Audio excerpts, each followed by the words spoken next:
Olá, quinto ano, tudo bom, meus amores? Vamos então falar de os Jogos Olímpicos no mundo moderno. Que assunto é esse, hein? Pois bem, então acredita-se que os Jogos Olímpicos do mundo antigo ocorreram de tempos em tempos, né? Mas no mundo moderno, eles foram reinventados em 1896. Vamos então acompanhar a nossa aula aqui na página 247. Bom, e aí nós vemos aí que na nossa aula de história, a gente vê que a descoberta das ruínas de Olímpia, né, que foi lá em 1875, contagiou um educador e também historiador francês chamado Pierre de Fred. Pois bem, ele acreditava que o esporte era uma forma de educação, olha que interessante, e de transmissão de valores. Por quê? Desenvolvia o trabalho em equipe, o espírito de liderança e o respeito às regras sociais. Nada diferente do que é hoje. Pois bem, em busca desse desenvolvimento harmonioso assim do ser humano, e também de estabelecer o ser humano dentro da sociedade de uma forma bem pacífica, né, com paz, sem guerras, sem brigas, ele propôs uma competição esportiva entre as nações. Foi aí que, após a criação do Comitê Olímpico Internacional chamado de COI, a primeira edição dos Jogos Olímpicos no mundo moderno aconteceu em Atenas, gente, em 1896. E a cidade escolhida por ter sido o berço dos Jogos de Antiguidade, as primeiras Olimpíadas da Era Moderna contaram com a participação de 13 países e 295 atletas. Que legal, tá vendo? Olá, quinto ano, tudo bom, meus amores? Bom, agora, na nossa aula de Geografia, nós vamos então rever alguns assuntos sobre os modos de vida na cidade e no campo. Me acompanhe nas páginas 284 e 285. Bom, continuando aqui, nós temos lá o vai e vem de automóveis. Quando a gente olha, né, as duas imagens, nós sabemos exatamente do que se trata as duas imagens. A primeira, a gente vê logo que é uma cidadezinha, né, mais tranquila, mais pacata, e aí nós temos aí a área rural, bem caracterizada.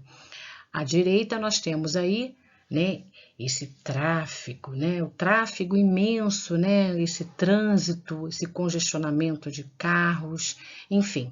E aí retrata muito bem a área urbana. Então, esse vai e vem de automóveis e pessoas de diferentes origens, né, esses grandes edifícios, casas, diversos tipos de comércio e serviço, ruas e avenidas movimentadas, e outras coisas mais retratam bem as cidades grandes. Nas áreas urbanas, as pessoas podem trabalhar em indústrias, né, em comércios, escritórios, bancos, ou seja, em vários outros locais, como empresas de transporte, escolas, hospitais públicos, enfim. Mas as cidades não são todas iguais, gente. As cidades menores são tão movimentadas e nela há mais espaço entre as construções que nas cidades maiores. Pois bem, o ritmo de vida das pessoas do campo realmente é diferente do ritmo da vida da cidade. Nas áreas rurais, geralmente as pessoas cultivam o quê? Plantações, criam animais, então a agricultura e a pecuária é uma atividade assim intensa. Eles podem, né? Essas pessoas podem até trabalhar também na coleta de frutos, tipo nas agroindústrias. O que seriam agroindústrias? São indústrias localizadas na área rural. Pois é.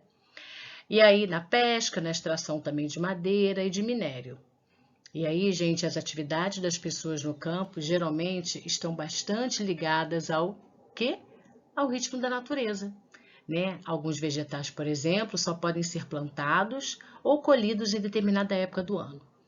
Então, o contato com elementos naturais, como os rios, o verde, né, das vegetações, os animais diversos, é muito comum no cotidiano das pessoas que vivem na área rural. Esse contato é muito maior do que as pessoas que vivem na área urbana. E aqui a gente tem as pequenas e as grandes propriedades do campo. Nós temos duas imagens. A gente tem A primeira, a colheita de soja em grande propriedade, e a gente vê uma colheita de couve-flor, né? Uma propriedade um pouco menor. Bom, no Brasil há poucas propriedades rurais que são muito grandes e muitas que são bem pequenas. Isto é, há uma má distribuição das terras. Isso acontece, gente, desde a época da colonização, né? Quando a economia se baseava no sistema de plantation, ou seja, nas grandes propriedades de terra, que era produzido apenas um produto para ser vendido a países da Europa. E nessas propriedades era utilizado o trabalho escravo. Pois é. Atualmente, as grandes propriedades continuam vendendo a maior parte de seus produtos para outros países. Né? E o principal produto agrícola cultivado nela, gente, é o que está mostrando aí na foto, é a soja. Pois é, as pequenas propriedades são as principais responsáveis pela produção dos alimentos vendidos no Brasil e consumidos no nosso dia a dia. Nelas, normalmente, a família é proprietária e responsável pela produção de diversas frutas, legumes e verduras. Muito bem, não deixem de fazer os exercícios. Tirarei todas as dúvidas de vocês nas aulas ao vivo. Beijos! E aí a gente vê hoje, olha, nessa imagem, quanta mudança, né, dentro da nossa cultura. As mulheres participando pela primeira vez das competições na segunda edição dos Jogos, realizada em 1900. E isso aconteceu na cidade de Paris, na França, e organizada sob o lema Liberdade, Igualdade e Fraternidade. Olha que bacana! Essa edição dos Jogos durou aproximadamente 6 meses. Pois bem, em 1900, apenas 1,4% dos atletas era do sexo feminino. Em 2000, nos Jogos Olímpicos de Sydney, na Austrália, esse número subiu, gente, para 37%. Isso é uma conquista e tanto, né, gente? Muito legal. Bom, continue aí, façam os exercícios, fiquem atentos às nossas aulas online, ao vivo. Beijos!